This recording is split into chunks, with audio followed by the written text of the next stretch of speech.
Que el pasaje tan largo. El profesor en mi prédica diría, ¿cómo puedes tomar un pasaje tan largo para el prédico? Tiene que hacer 5, 6, máximo 10 versículos. No, 19 versículos.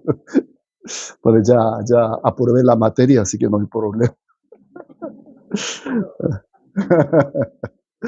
Bueno, vamos a orar. Señor, todos estamos delante de ti para escuchar tu palabra. Señor, háblanos y toma nuestra mente, nuestro corazón, para poder entender y abrazar esta palabra con todo nuestro ser, para que sea bendición para nosotros y gloria para ti. En el nombre de Jesús, amén. ¿Alguno de ustedes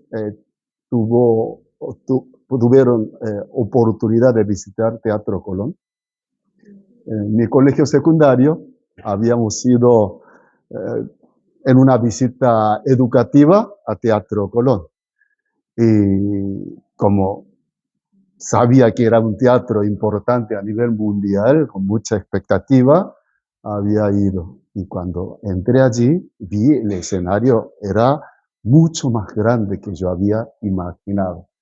Pero la guía nos llevó detrás del escenario visible.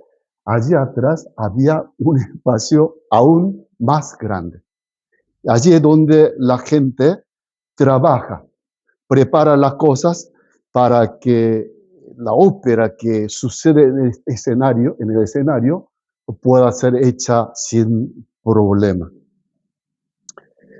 Ese día comprendí algo que nunca olvidé. Nosotros vemos lo que sucede sobre el escenario, pero detrás de él hay cantidad inmensa de trabajo que permanece invisible para el público, para nuestros ojos. ¿Por qué menciono esto? Porque en la vida cristiana sucede algo parecido. Hay cosas que vemos, pero también hay cosas que no vemos. Las que no conocen a Dios, o sea, los incrédulos, suelen explicar toda la cosa que sucede observando únicamente lo visible, lo palpable. Analizan las causas visibles y llegan a sus conclusiones. Y muchas veces nosotros, los cristianos, también corremos el riesgo de hacer exactamente lo mismo dentro de la iglesia. Cuando ocurre algo hermoso en una congregación, solemos decir, fue porque hicimos un gran plan. Hicimos muy bien ese plan. Fue porque nos esforzamos durante meses para esto. O decimos, fue porque alguien hizo una generosa ofrenda.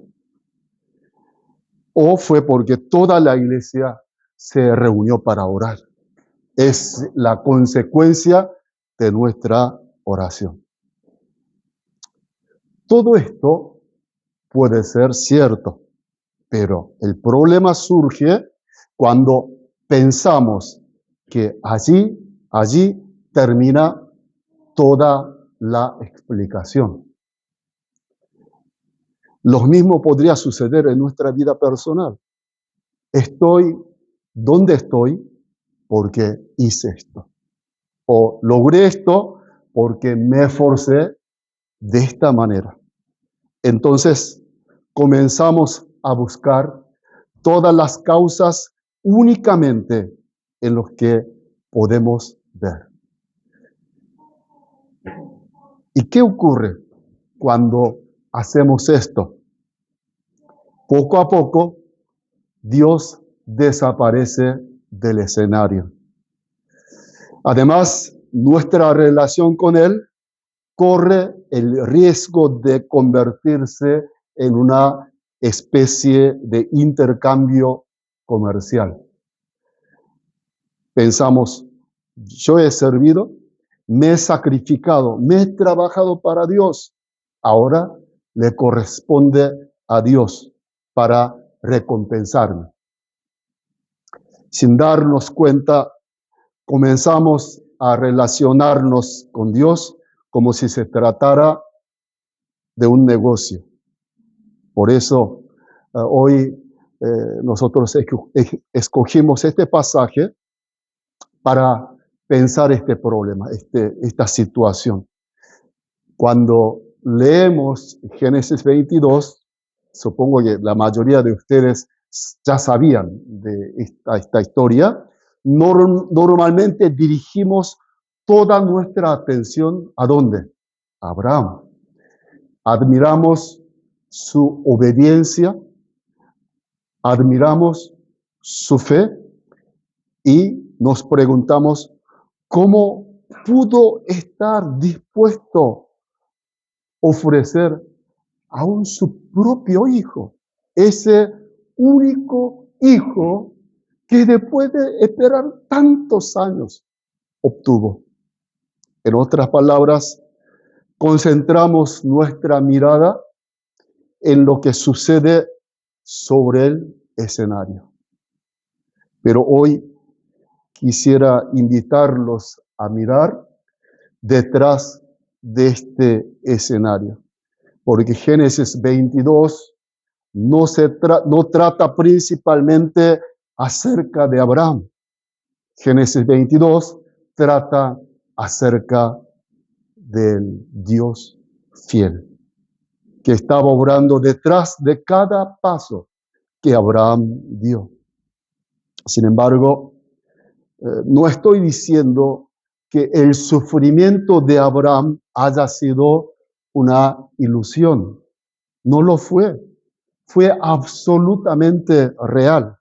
Durante 3 días caminó llevando en su corazón el peso de pensar que debía sacrificar a su único hijo como holocausto a Dios.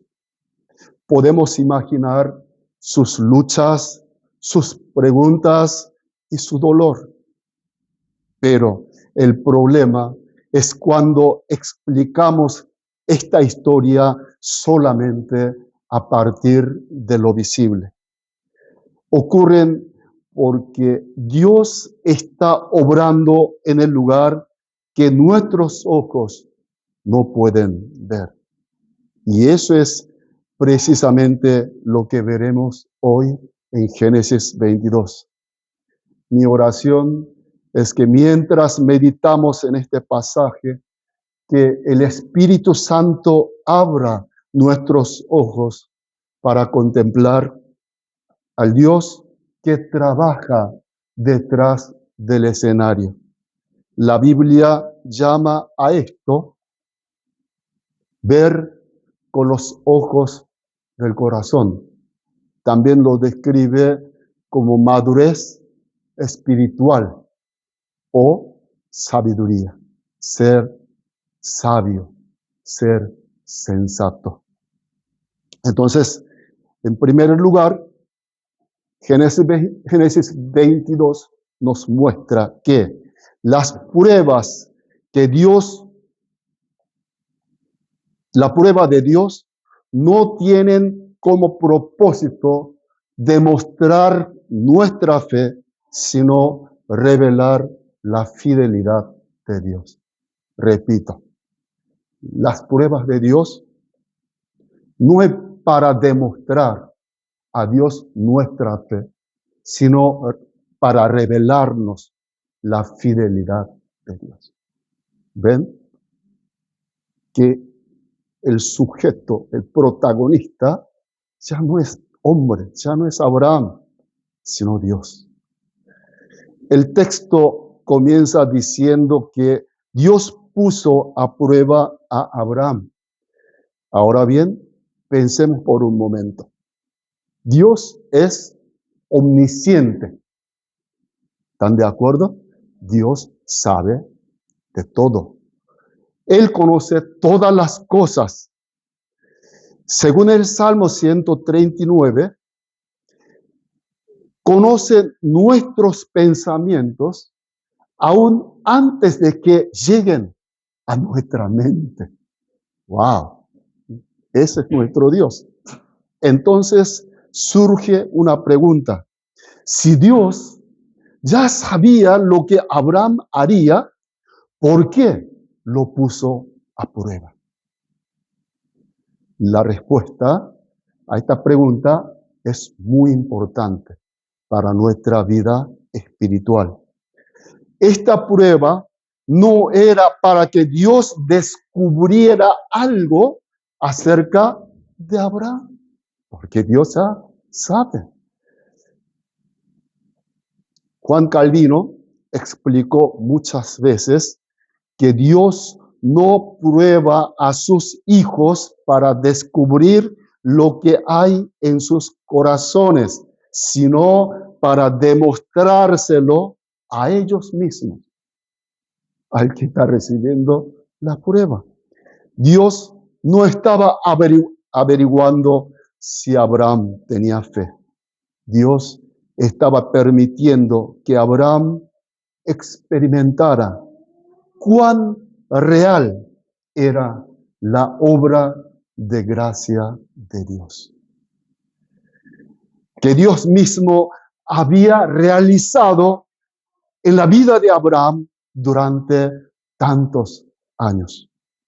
Miremos el versículo 5. Abraham les dice a sus siervos: esperad aquí con el asno, y yo y el muchacho iremos hasta allí y adoraremos.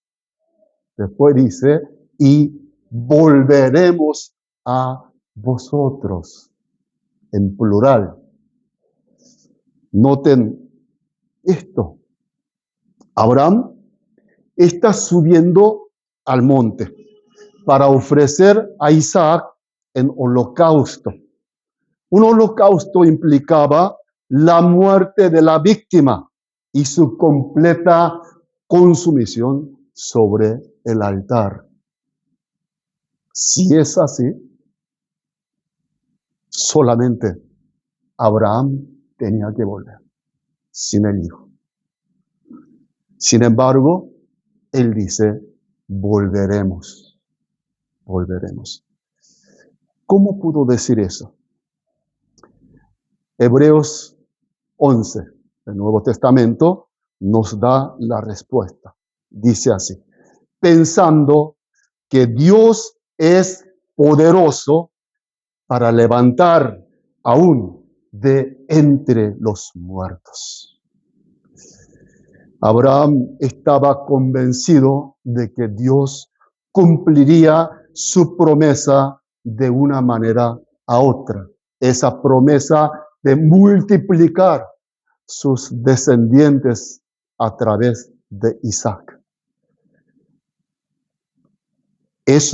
Pero eso hace surgir otra pregunta.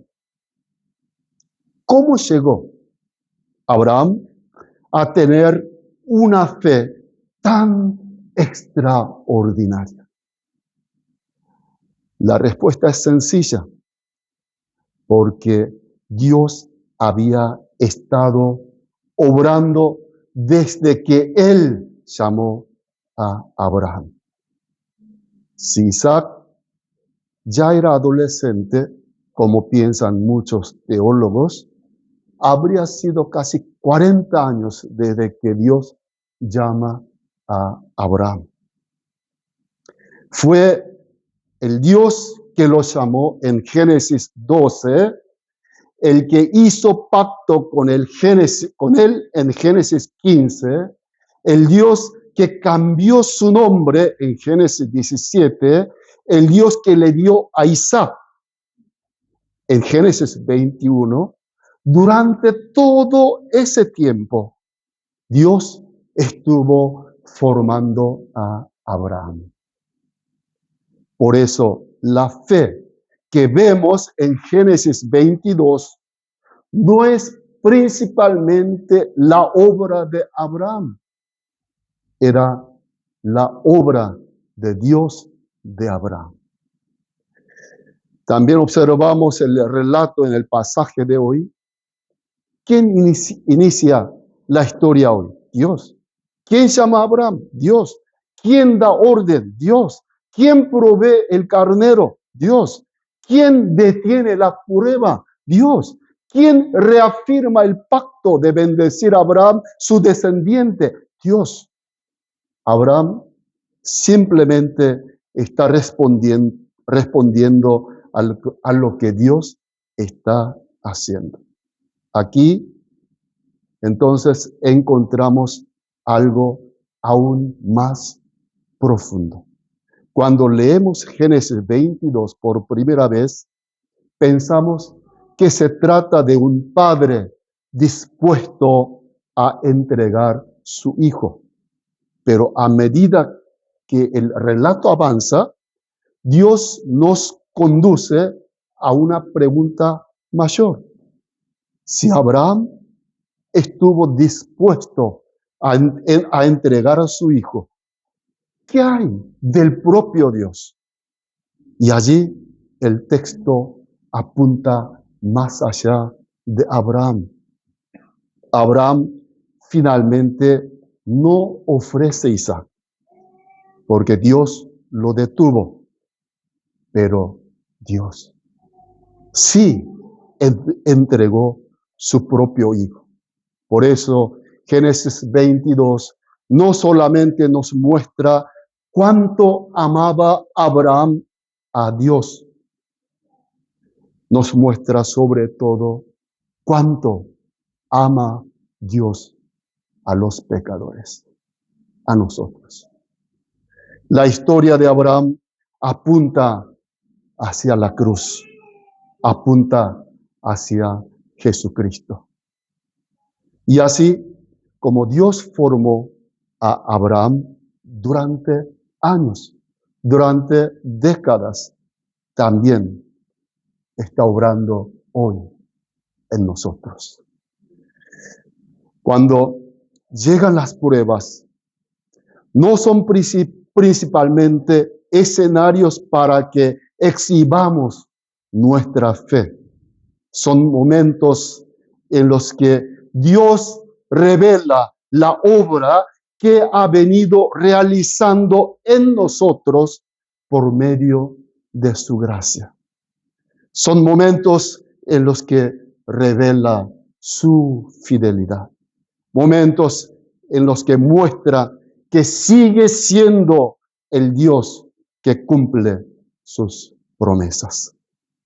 El Dios que provee y el Dios que entrega a su propio Hijo para salvar a su pueblo. De la misma manera que Dios que guió, formó, moldeó a Abraham hasta ese estado que nosotros jamás podríamos comprender del todo. ¿Cómo es que un padre puede estar dispuesto a sacrificar su propio hijo?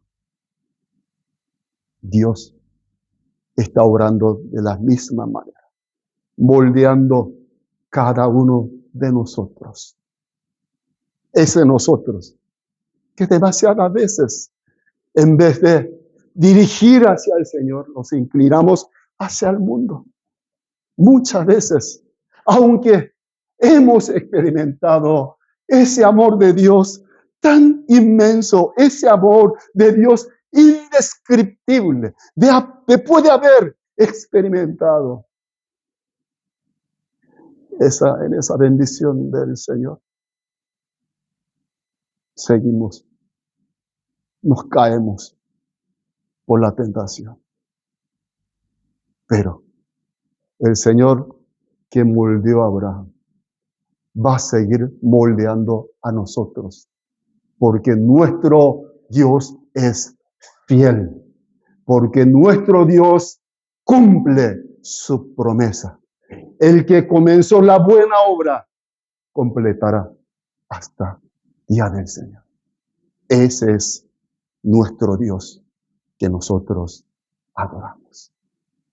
Segundo lugar, Dios utiliza las pruebas para atraer nuestro corazón hacia Él mismo. Las pruebas tienen una manera muy particular de sacar a la luz aquello que realmente gobierna nuestro corazón. Cuando todo marcha bien en nuestra vida, es fácil pensar que Dios ocupa el primer lugar en nuestra vida. Pero cuando algo comienza a tambalearse, cuando sentimos que podemos perder algo valioso, entonces descubrimos dónde estaba puesta nuestra confianza. Por eso Dios no solamente revela su fidelidad en medio de las pruebas, también utiliza las pruebas para atraer nuestro corazón hacia Él mismo. Y eso fue precisamente lo que ocurrió con Abraham.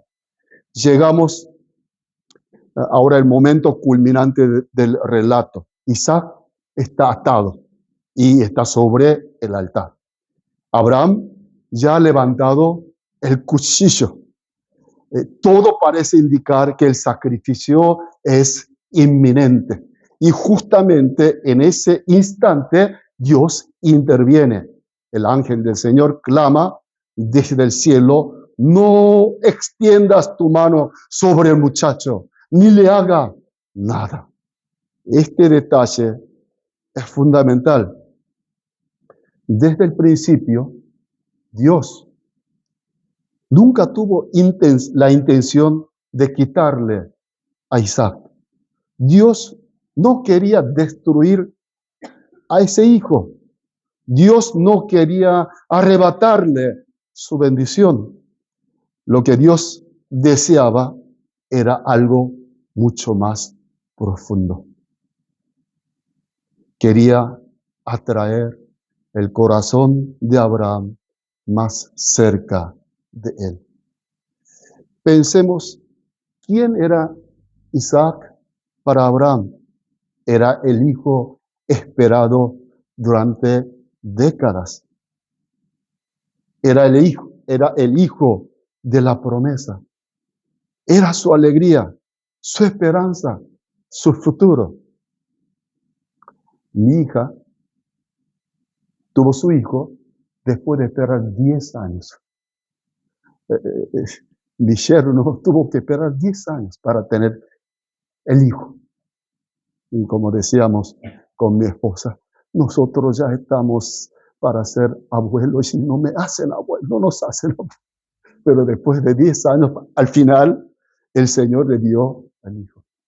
¿Saben cómo crían a ese hijo? Yo no he visto a mi yerno retar a su hijo. No se puede criar así. Mi hija, cada vez que ve a su hijo, se derrite y ve su rostro, está abobada.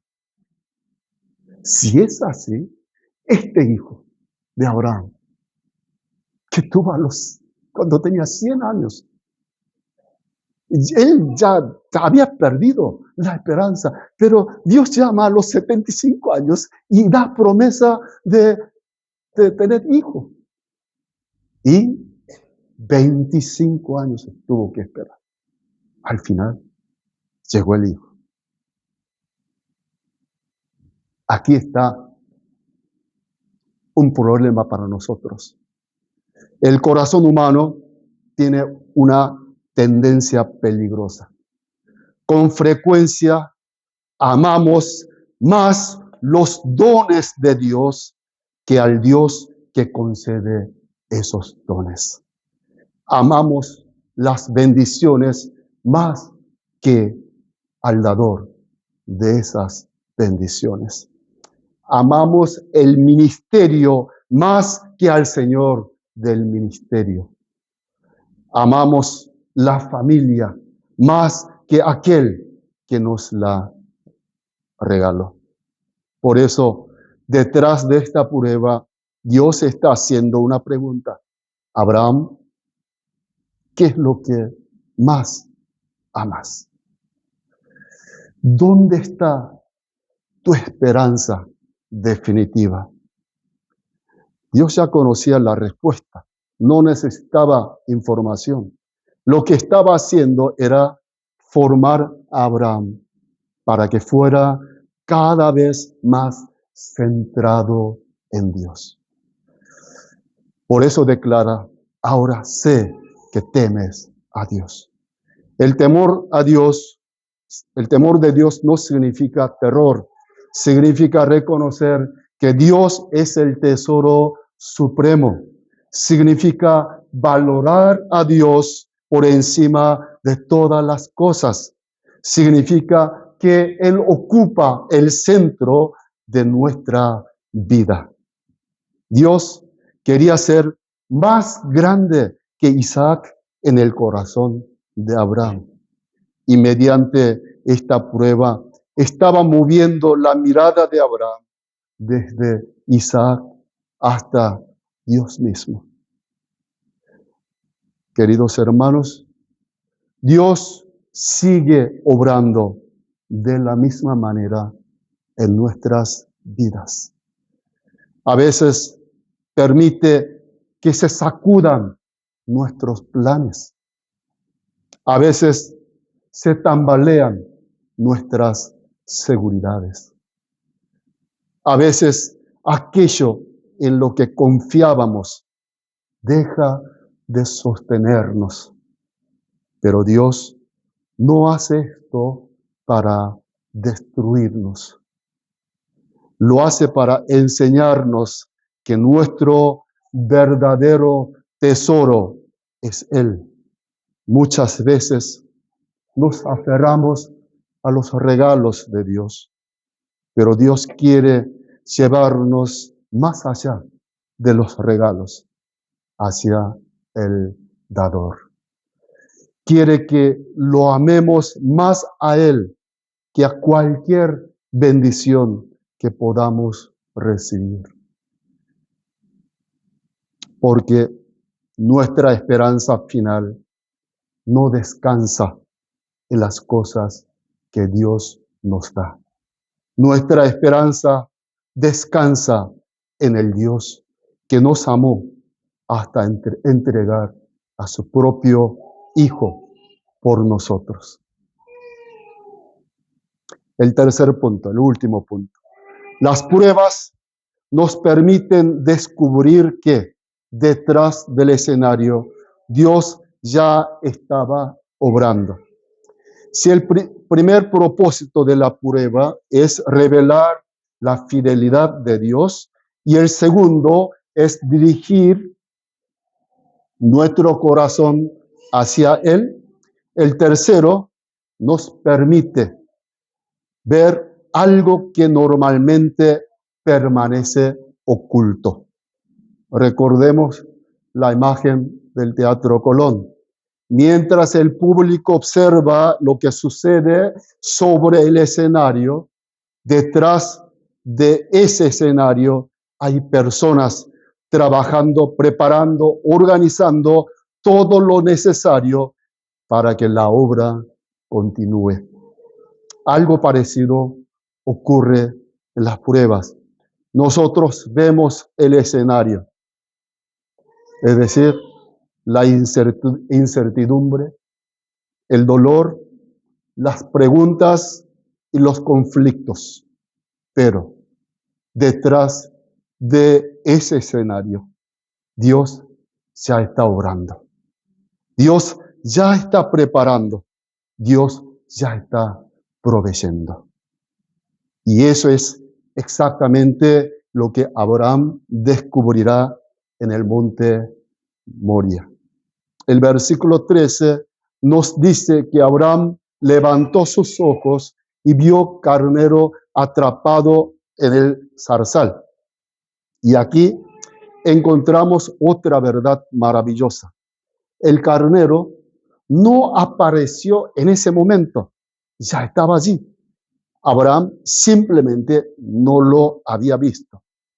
Mientras Abraham subía ese monte Moria, Dios ya estaba preparando la provisión. Mientras Abraham luchaba con sus pensamientos durante aquellos 3 días de caminata, Dios ya estaba preparando la provisión. Mientras Abraham levantaba el cuchillo para degollar a su hijo, Dios ya estaba preparando la provisión. Abraham no lo sabía, pero Dios sí. Abraham no podía verlo, pero Dios ya estaba obrando. Por eso Abraham llamó a aquel lugar Jehová proveerá, Jehová Jireh. Mientras Abraham subía al monte Moria, seguramente tuvo que atravesar las zarzas y matorrales. La palabra hebrea para zarzal describe una espesura de arbustos espinosos, densamente entrelazados. ¿Habían ido algunos de ustedes a Patagonia? Las plantas allí son muy duras y la mayoría tiene pinches. Pues si cae, no va a tener una experiencia muy placentera. Y yo de lejos dije, uy, parece Buenos Aires, esos pastos, pero no eran pastos. Una vegetación que dificulta el paso y hace más pesado el camino. Para Abraham, aquellos zarzales probablemente eran simplemente otro obstáculo más en una jornada ya dolorosa y difícil. Sin embargo, había algo que él no sabía. Detrás de lo que sus ojos podían ver, Dios estaba obrando. Aún aquellos zarzales formaban parte del plan invisible de Dios, porque precisamente allí quedaría atrapado el carnero que Dios había preparado como sustituto para Isaac. Lo que parecía un estorbo en el camino terminaría siendo el lugar donde se manifestaría la provisión divina. Amados hermanos, nosotros también atravesamos nuestros propios zarzales. Nos enfrentamos a circunstancias que no entendemos muchas veces, a sufrimientos que no podemos explicar, a pruebas cuyo propósito nos resulta oculto. Sin embargo, Génesis 22 no nos invita a entender cada detalle del zarzal. Nos invita a mirar al Dios que está obrando más allá del zarzal, porque Dios siempre ve delante de su pueblo, siempre está preparando lo que necesitaremos. Pero hay que pensar una cosa más, porque el carnero de Moria apunta a algo todavía mayor. Ese carnero murió en lugar de Isaac. Fue un sustituto. Este carnero fue una figura anticipada de otro sacrificio mucho más grande, mucho más importante. En el monte Moria, Dios preparó un carnero, pero salvar a los pecadores era necesario una provisión mucho mayor, una provisión perfecta. Por eso, desde antes de la fundación del mundo, Dios preparó al verdadero Cordero. Ese Cordero es Jesucristo. Miles de años después, en aquella misma región de Moria, Dios entregó a su propio Hijo. Antes de que nosotros lo buscáramos, Él ya había preparado la salvación. Antes de que clamáramos por su misericordia, Él ya había preparado el Salvador. La cruz no es un plan concebido por los hombres, es la provisión preparada por Dios. Por eso nuestro consuelo no consiste en entenderlo todo lo que pasa en nuestras vidas.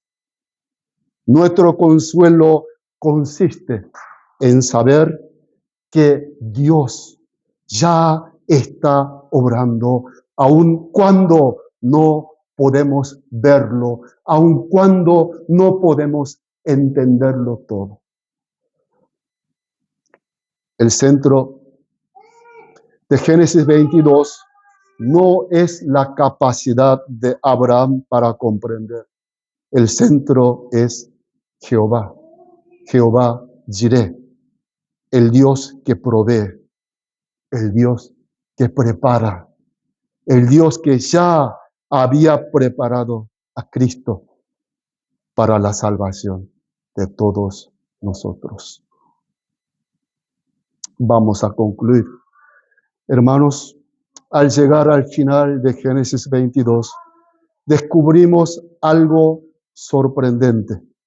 Muchas veces hemos leído este pasaje pensando principalmente en Abraham. Hemos admirado su obediencia, hemos admirado su fe, hemos admirado su disposición aún para ofrecer a Isaac. Pero hoy el Señor nos ha invitado a mirar más profundamente. Nos ha invitado a mirar detrás del escenario. Y cuando miramos detrás del escenario, descubrimos que el verdadero protagonista de esta historia no es Abraham, es Dios. Es Dios quien llama, es Dios quien guía, es Dios quien forma, es Dios quien sostiene, es Dios quien provee, es Dios quien cumple sus promesas. Durante toda la historia, Abraham simplemente está respondiendo a la obra de Dios. Lo mismo ocurre en nuestras vidas. Cuando miramos hacia atrás y contemplamos el camino recorrido, es fácil concentrarnos en nuestras decisiones, nuestros esfuerzos, nuestros sacrificios o nuestras luchas. Pero la verdad es que detrás de cada paso, detrás de cada decisión, detrás de cada sacrificio y sufrimiento, estaba la mano fiel de Dios. Cuando no podíamos verlo, Él estaba obrando. Cuando no entendíamos lo que estaba ocurriendo, Él seguía guiándonos.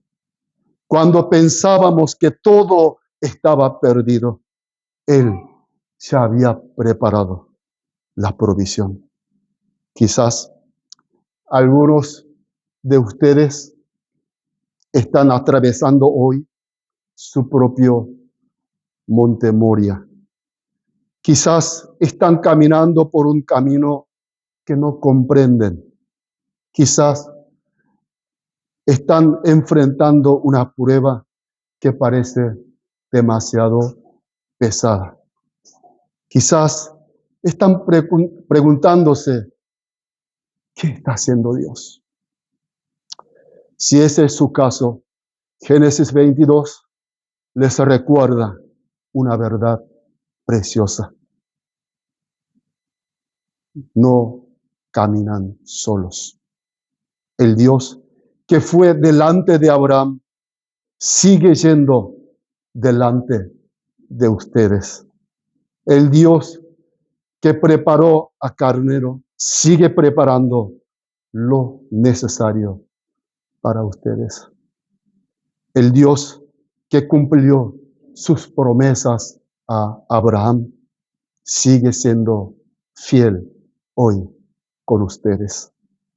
Pero sobre todo, Génesis 22 nos conduce a Jesucristo, porque en Moria Isaac fue librado.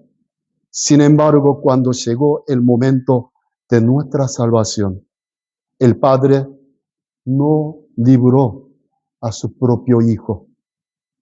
El cuchillo se detuvo sobre Isaac, pero no fue así con Cristo. El juicio infinito de Dios cayó sobre Cristo. Abraham recibió nuevamente a su hijo, pero Dios entregó voluntariamente al suyo para que nosotros pudiéramos recibir vida eterna. Por eso nuestra esperanza no descansa en la grandeza de nuestra fe.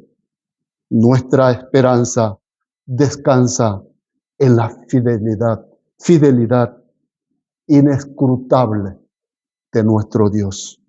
Nuestra esperanza descansa en el Cordero que Dios proveyó. Tal vez algún día, cuando podamos mirar toda nuestra historia desde el comienzo hasta el final, desde la perspectiva de Dios, comprenderemos lo que hoy estamos compartiendo, lo que hoy no entendemos. Entonces, ese día podremos decir, junto con Abraham, Jehová Jireh, el Señor proveyó. El Señor fue fiel conmigo. El Señor estuvo obrando todo el tiempo, aun cuando yo no podía verlo. Que Dios nos conceda ojos para verlo a Él detrás del escenario, corazones para confiar en su fidelidad y una fe que descanse no en nosotros mismos, sino en Jesucristo, el Cordero que Dios preparó para nuestra salvación. Oremos. Señor, te damos gracias por tu palabra viva que nos ha hablado en Génesis 22, mostrándonos tu fidelidad, tu soberanía y tu provisión perfecta.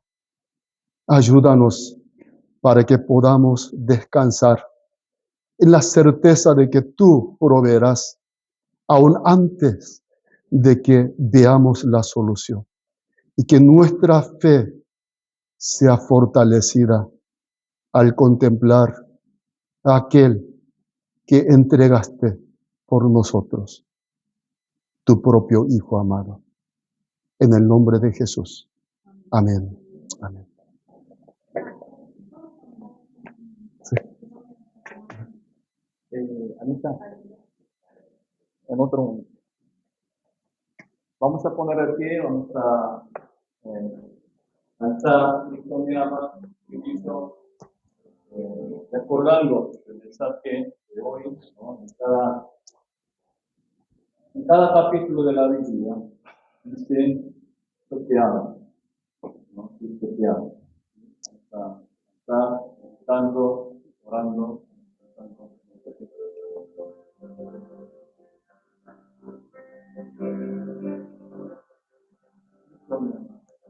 Cristo me ama, Cristo me ama. ama. Cristo me ama. La Biblia dice así. Cristo me ama.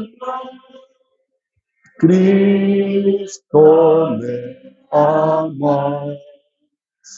Cristo me ama.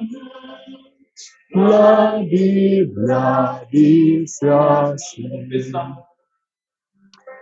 Cristo me ama. Cristo me ama. Cristo me ama. La Biblia dice así. Que cada uno hable con Dios, agradeciendo, pidiendo perdón.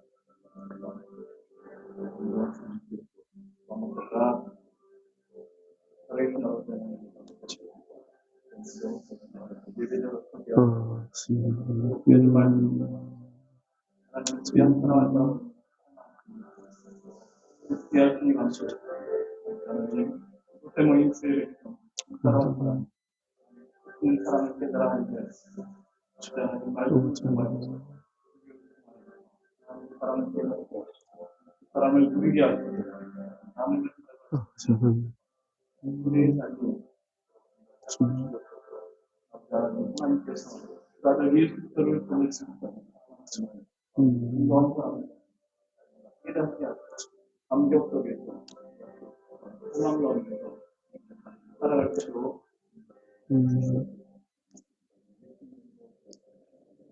Tomen asiento, vamos a entregar la ofrenda y